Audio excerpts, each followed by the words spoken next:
Thế giới hôm nay xin chào các bạn. Nhân dịp kỷ niệm 50 năm giải phóng miền Nam, bạn có đi xem diễu hành không? Comment xuống dưới để chia sẻ nhé. Còn bây giờ, mời các bạn gặp một nữ chiến binh đặc biệt. Cô gái đi làm nail nhưng lại khiến cả tiệm hoảng hồn vì mang lái xe máy tông thẳng vào tiệm. Tái hiện cảnh xe tanh hút độ cổng dinh độc lập huyền thoại. Ở Việt Nam, camera an ninh không chỉ để giữ an toàn, mà đôi khi nó còn ghi lại những khoảnh khắc không tưởng, khiến ai xem cũng phải rung mình. Sau đây là 45 lần camera vô tình vạch trần những sự thật đáng sợ ngay giữa đời thường, chỉ có thể là Việt Nam. Trời đất ơi, tự nhiên cái tôi tỉnh lại đèn luôn, tự nhiên tôi hết hồn rồi. Thôi, trời ơi, thôi. Ôi, tôi sợ lắm, thôi, tôi không quay lại. Thôi, làm đi, tôi không biết.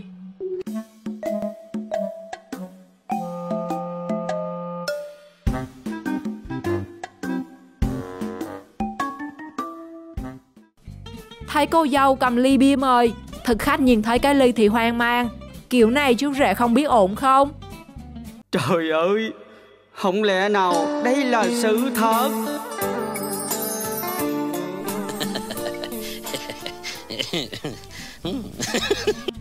Đi qua thấy đám cưới đông vui, dù không được mời, nhưng cô gái đã dừng xe, nhảy luôn sân khấu quậy tới nóc.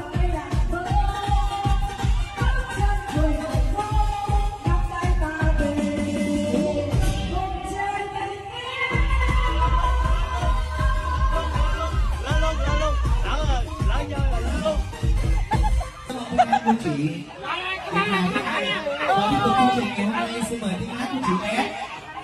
Xin mời chị S.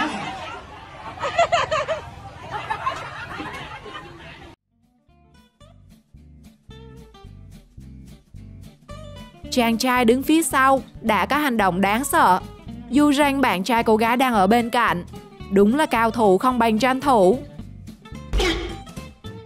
Tôi năm nay hơn 70 tuổi mà tôi chưa gặp cái trường hợp nào mà nó như thế này cả.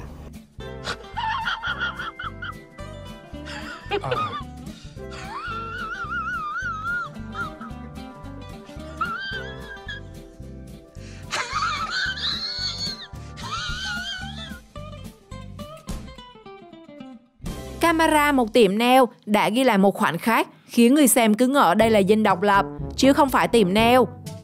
Khi cô gái thay vì đậu xe trước tiệm thì lại tông luôn vào bên trong.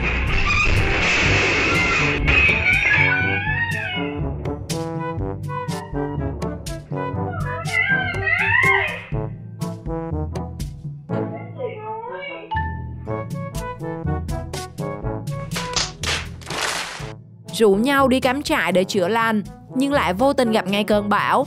Vậy là lành dữ chưa?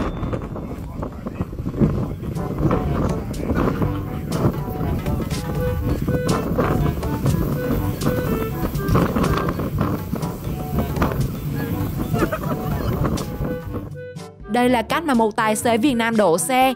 Bạn hẳn là không tin vào mắt mình, còn thế giới chắc đang sợ hãi vì khả năng ao trình của tài xế Việt.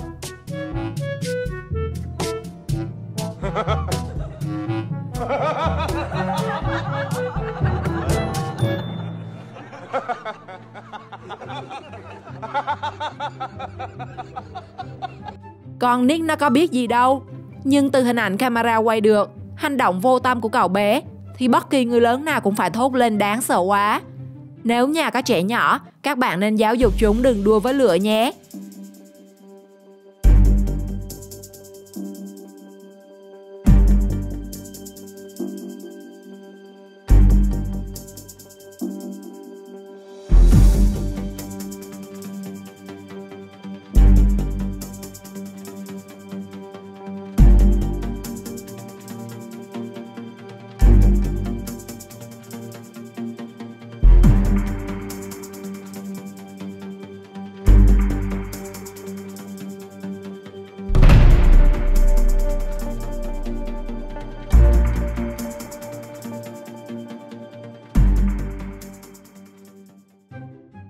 Những người đi trên đường đã có một phen hú hồn con trồn khi một sợi dây điện bị đứt và rơi vào trong nước, tạo nên cảnh tượng không ai dám đến gần.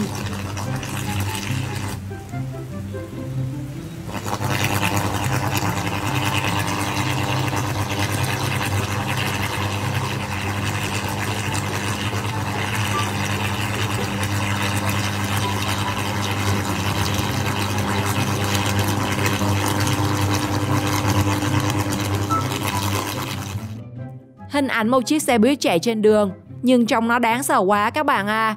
Liệu bạn có dám lên xe đi không?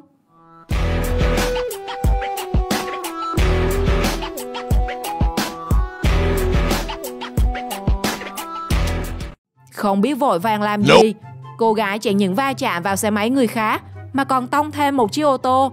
Nước đi của cô nàng đúng là không ai ngờ tới. Ui giời ơi!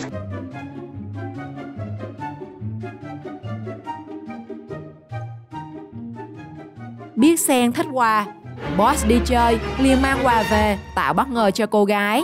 Nhưng khi nhìn món quà, vậy là bất ngờ dữ chưa các bạn?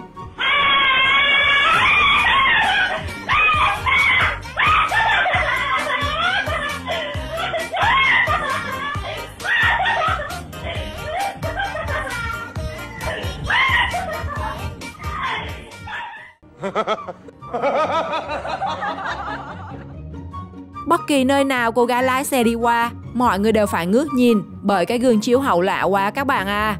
Không biết đây là chiếu hậu hay là chiếu yêu nhỉ?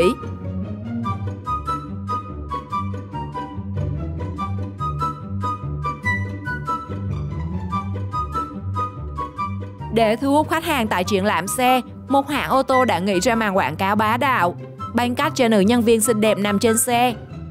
Và rồi khách vây kín luôn, đặc biệt là mấy anh nam. Rồi tới công chuyện này.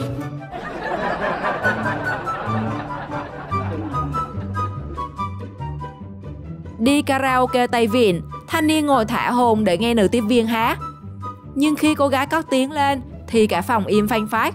Rồi không biết anh trai dám viện nữa không?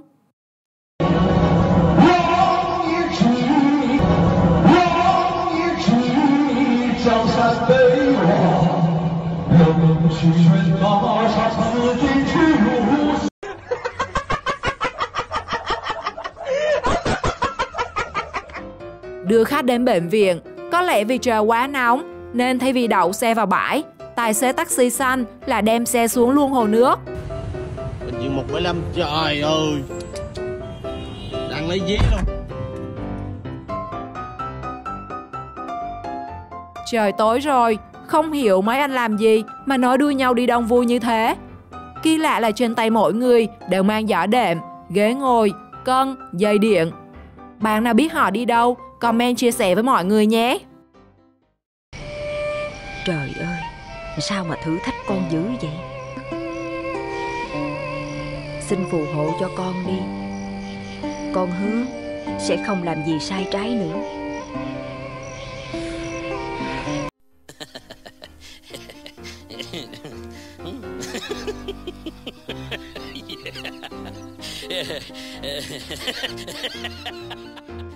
Nhiều người đi sau chiếc xe tải đã phải giật mình với cảnh thần chết bị tài xế nhốt trong xe.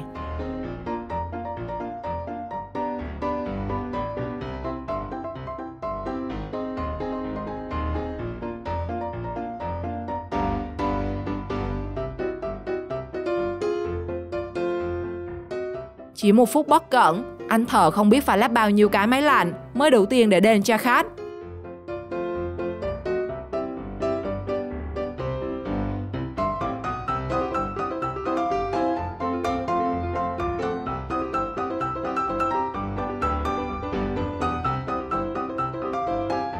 Nope.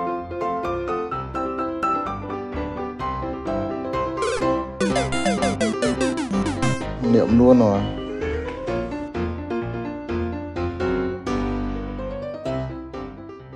Bạn tài xế rủ nhậu, thanh niên nhanh nhậu lái luôn xe tải đến, nhưng vô tình đạp chân ga, nên tiệc nhậu giải tán sớm. Ôi trời ơi! Ôi trời ơi! Ôi trời ơi! Ôi trời ơi!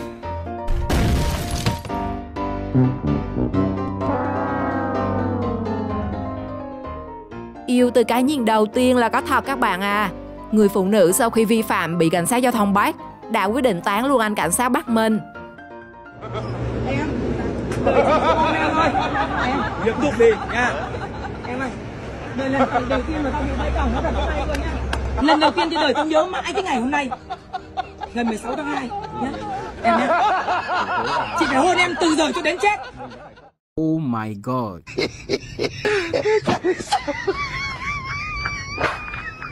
Diễn biến khác, ngoài ghi biên bản và phạt tiền, mấy chú công an Việt Nam còn có những cách thức phạt giao thông rất gì và này nọ.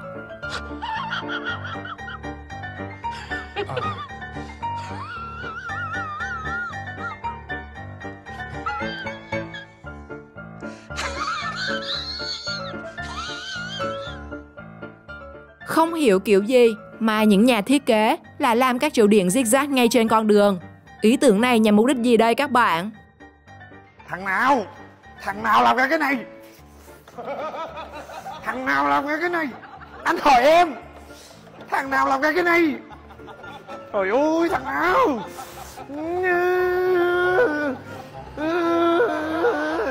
Thằng nào?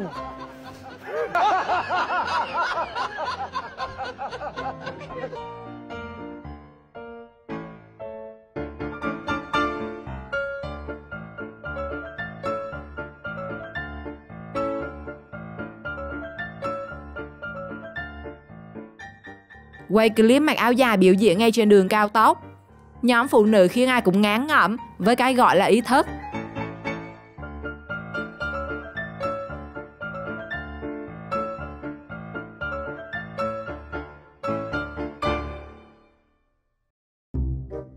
Chúng ta đã quá quen thuộc với cái võng trong mỗi gia đình, nhưng anh chàng này đã khiến mọi người phải thót tim khi nằm võng ở vị trí rất đáng sợ.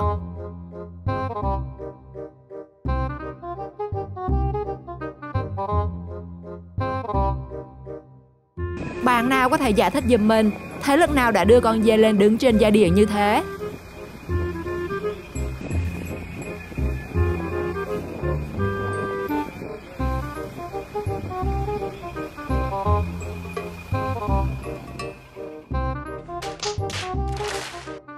Tài xế ô tô hoàn toàn không ngờ lại có người ra đường đứng tập thể dục một cách vô tư như thế.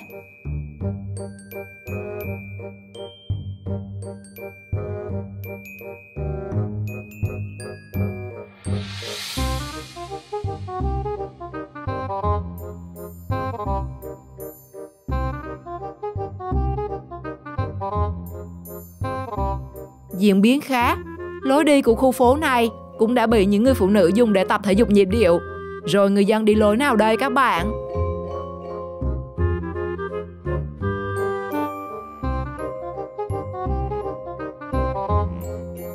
Đi ăn buffet để món tráng miệng, người phụ nữ khiến mọi người rén ngang với màn nếm thử đáng sợ. Ui giời ơi!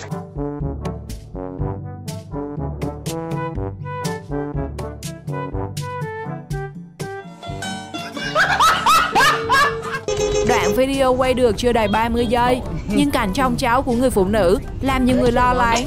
Liệu ba bà cháu ổn không?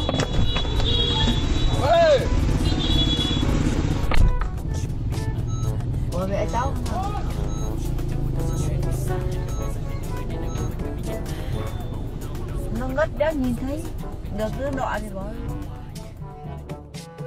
Không mở được cửa, thay vì đánh lái xe để chạy tới, thì cô gái chọn cách hóa thân thành thánh giống để nhổ cây.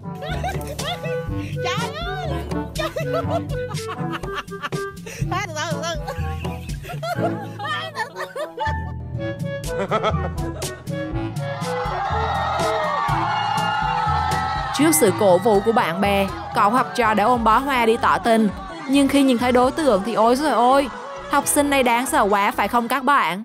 Khoan, dừng khoảng chừng là 2 giây.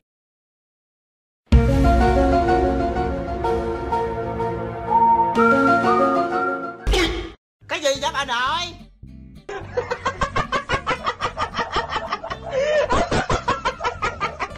Hình ảnh từ camera vô tình quay được làm mọi người không ngờ tới. Thay vì quẹo phải thì thanh niên lái xe máy lại lao thẳng xuống kênh.